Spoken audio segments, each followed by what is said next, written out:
Twongeye kubaha ikaze inshuti mwebwe mudahwema gukurikirana ibiganiro bya Agribusiness TV Rwanda, umuyoboro wa YouTube ukugezaho inkuru, ibiganiro cyo kimwe na exclusive interviews, ibiganiro byihariye bijyanye n'ubuhinzi n'ubworozi bubyara inyungu.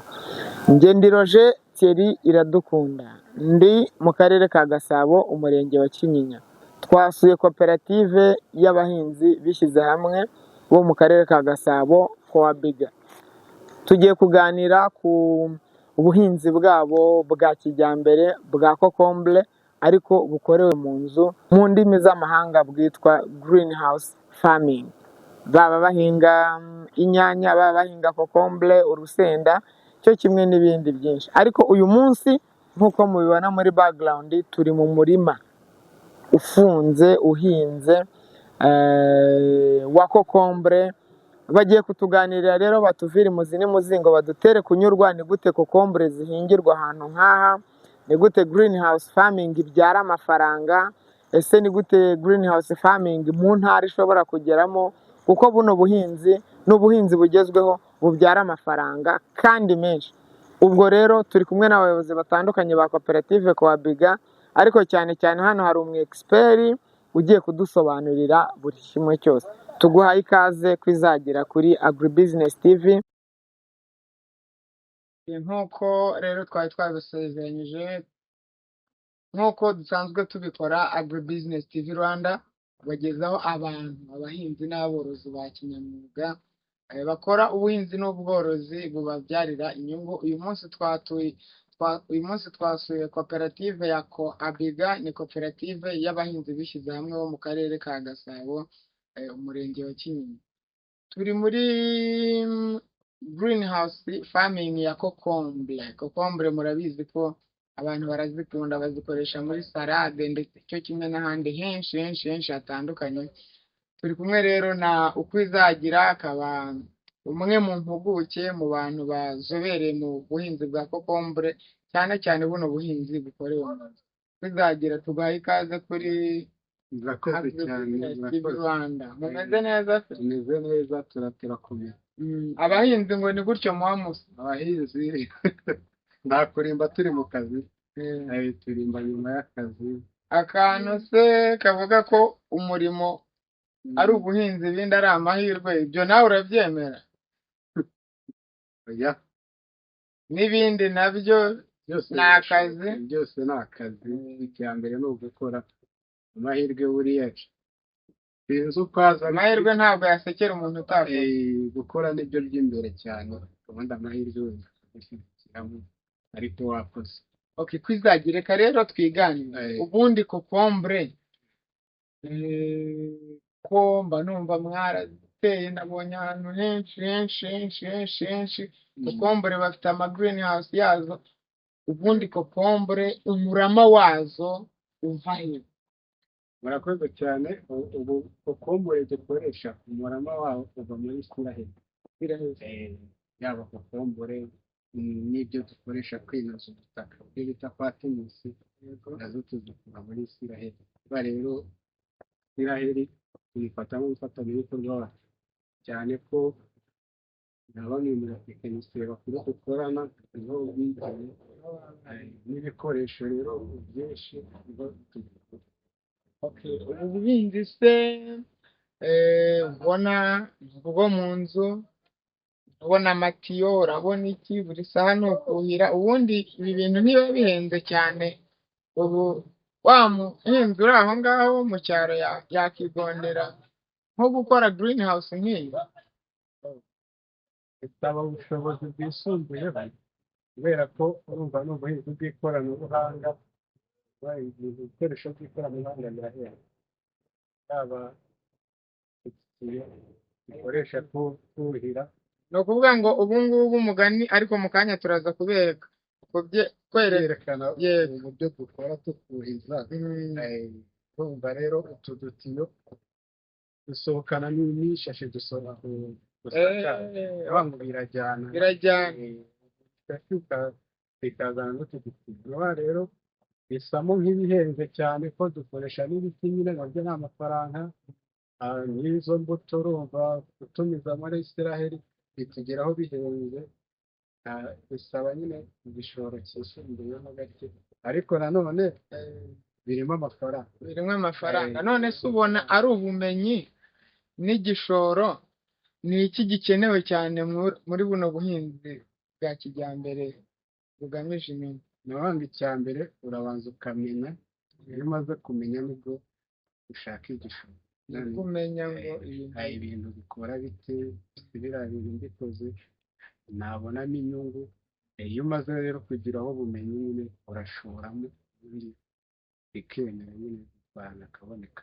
Ubundi se kokombure ikiro kigura angahe? Zerera ku gihe kingana iki? Nje uko ndi kubibona gutya abona nk'iki giti hariho kokombure imwe.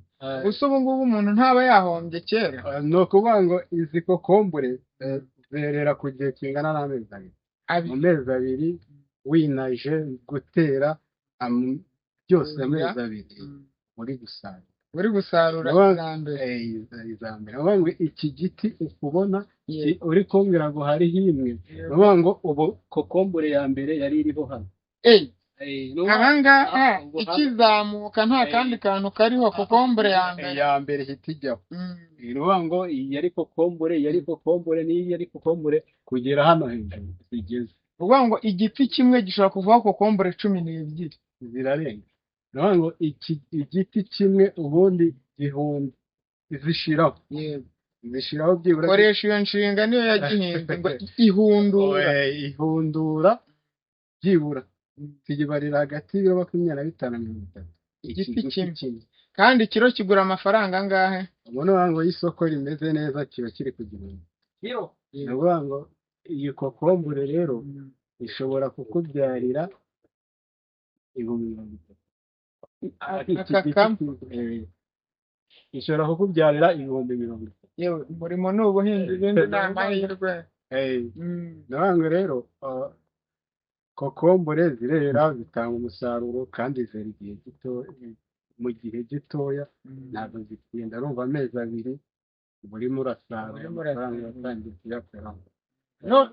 None se kwize mugani dusa n'abanatemberanamo akanya turagenda twereka abantu ko mwuhira.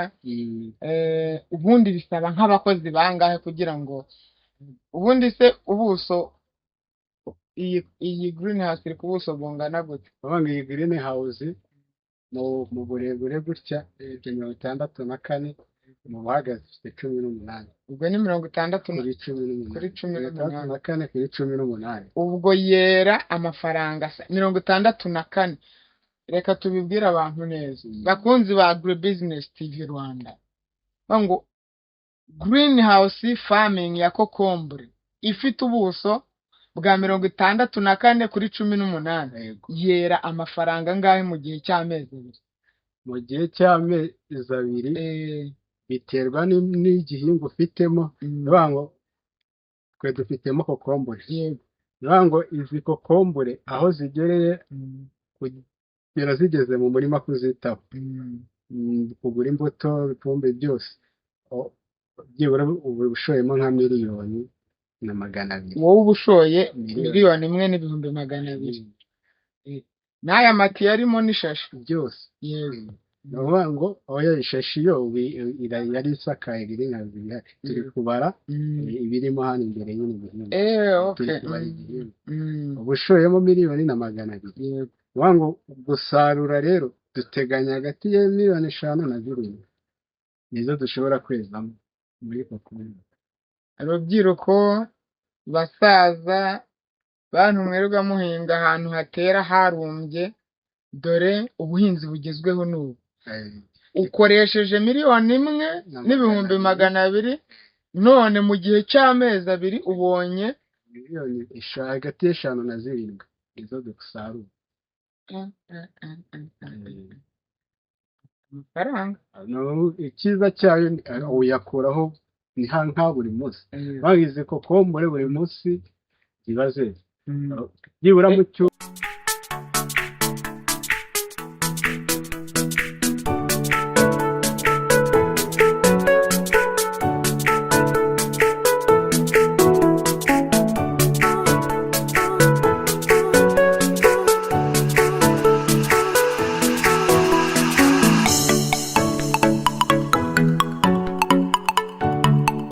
none se kwizaji ubona itandukaniro mugani twabonye itandukaniro ry'ubuhinzi busanzwe ubwo twita gakondo n'ubu bwa kijyambere bukorerwa mu nzu noneho tugiye ku bahinzi umuhinzi wa gakondo n'umuhinzi wa kijyambere ukoresha ikoranabuhanga aba bantu batandukanira baratandukanye cyane uburyo batandukanye gukorera muri green house bitanga umusaruro kurenza hanze ubwo ni uburyo bw'amafaranga ubu bose nakubwiye duhingaho hano yego izi kokombure zishobora guhundura tuzikuye mu toni 7 umuntu kandi ikigo kimwe ikiro kimwe ari igihumbi ubwo toni 7 abantu bahita babyumva kugira rero ngo uba ukorera hanze ku buso nk'ubu ubone toni 7 ntabwo bishoboka byibura yakabije na toni ntabwo ayigeze ubwo bishatse kuvuga ko ubuhinzi bwa kijyambere bugezweho nibwo bufite umusaruro kuko niba n'abantu kameramani araza kubibereka we nko mu buhinzi busanzwe usanga ino kokombure irandaranda hasi rimwe na rimwe bikabora yego imvura yagwa bikabora bigapfa ariko gutya mugani barabizamura bakabyuriza ku buryo nk'uko yabivuze nyine ko izagira kokombure imwe umurama umwe avuga ngo one seed ishobora kuvaho kokombure 12 zirarenga nuvuga ngo iki giti kimwe iki tukibarira iyo guhondora gusaza andi kigezeho kurandura iki kiba cyeze ibiro hagati ya 40 na 45 mirongo ine nibyo bike byinshi ubwo ni ukuvuga ngo urubuto rumwe rubyara ibihumbi 45 none ugahita ubara imbuto zose ufite mwahangaha ujyamo imbuto 4,400 gukuba 45 urumva rero biratandukanye ikindi buriya ubuhinzi bwo hanze burahenda nubwo tuvuga ngo ubone bw'ikoranabuhanga mukumva birahenze ariko buriya abantu bo hanze bakenera imiti myinshi kubera uburwayi nabwo bwinshi uvuga ngo nta protection ya insect ibihari niyo mpamvu rero n'abantu nabo banyuramo uko bishakira no kwangirizwa bikabuka cyo kimwe na erosion isuri imvura udusimba ubona uvuga ngo ubuhinzi bwa gakondo bufite risike nyinshi zo guhomba ubukora naho ahangaha buraporoteje nta busimba buri abashaka rero kureba ibiganiro bya Agribusiness TV cyangwa se bifuza ko twabasura mwakurikirana imbuga nkoranyambaga zacu nka Twitter yabaye X, LinkedIn, Facebook ndetse na TikTok byose ni ATV Rwanda ahandi mukatwandikira mukaduha inyunganizi Ngendiroje Thierry Iradukunda dusoje tugira tuti Agribusiness TV umwuga n'ubuhinzi ibindi ni amahirwe.